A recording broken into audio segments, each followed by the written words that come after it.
Hi there everybody, welcome back to another episode of Prestige Liquids. My name is Andrew.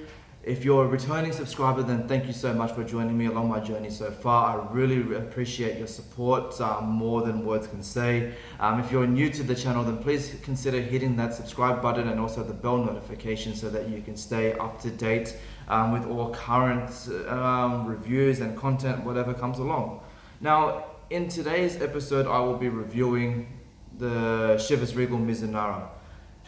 In general, I have not always been a big fan of Chivas Regal, but having said that, I have absolutely loved the Chivas Regal Mizunara. This would definitely be one that I will be looking around for. If they ever have it on sale, pick it up for a decent price, I will add this to my shelf again.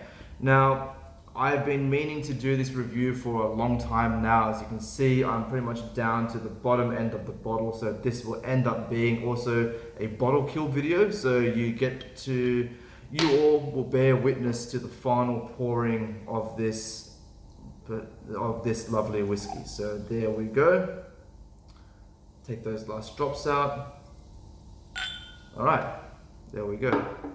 Now, with this particular bottling, I guess Chivas, in their own way, is trying to pay tribute towards the Japanese way of doing things, and a lot of us know how meticulous the Japanese can be when it comes to whatever craft they set their minds to. So this has been aged using Japanese Mizunara oak cask. Again, it is a blended whiskey, bottled at 40%. So, all right, here we go. Let's get onto the tasting and see how we go. So, here's on for the nose. Get this. Okay, so the nose is very light. There's quite a bit of vanilla that comes through. A slight oakiness that mixes through, I guess, with the grain. It is sweet. Honey notes. Fruits. So for fruits, I'm getting apples, pears. Typical space side characteristics in that sense.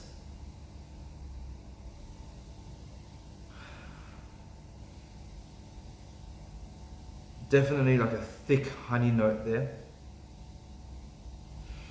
Slightly nutty.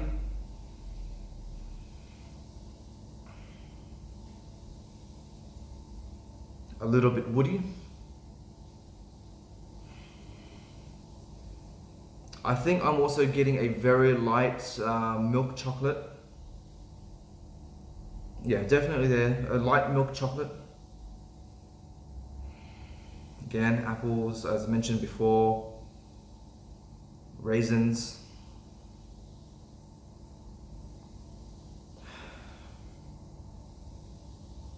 This nose has quite a lot going on, and it's one that I kind of wish that I had done this review a lot earlier on, when the bottle was at least still halfway full.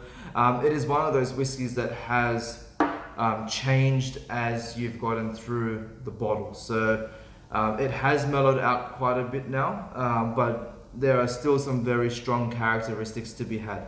All right, so let's get on with the palate and see how we go. Get this.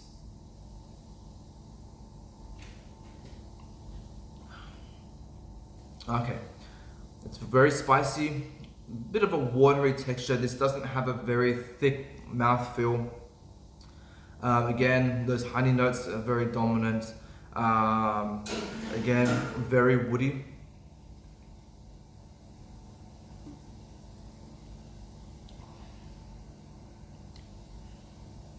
This apples, honeys, as part of the mouthfeel. Again,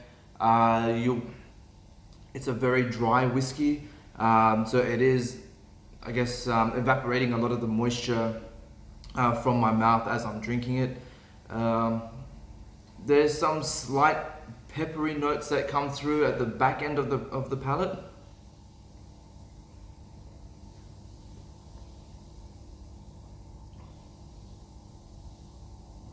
yeah,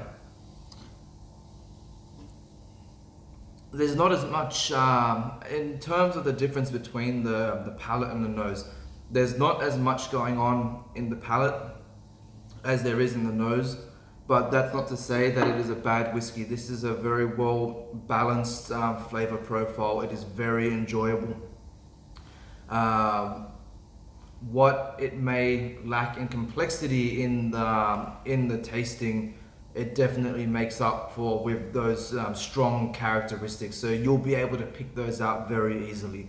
Again, something that's probably very well suited for say entry-level whiskey drinkers. So if you want something that's going to be able to help you develop your palate, this is something that will be right up your alley for that. For experienced drinkers, it will be one of those ones where you could happily sip this on a daily basis. I know I have, and I will definitely be looking out for another bottle. Yeah, so interestingly enough, on the finish, right now I'm actually getting a little bit of an ashy, slightly peated note. Now, whether or not there is any form of peated whiskey at all that has been blended into this, I do not know, but I am getting a slightly ashy aftertaste, which is quite interesting. More of those, I guess, pear, honey. It's a very simple, short finish. It's not something that lingers on for too long, but it is very enjoyable. Alright guys, I think for now that will do it. I am going to go and enjoy the rest of this fantastic dram off camera now. Again, as mentioned before, my name is Andrew. Thank you for joining me in on this video and also on my whiskey journey so far. And please make sure you hit that subscribe button so that you can stay up to date with all upcoming content. Alright, thank you very much, and I'll see you all again on the next video. Get this.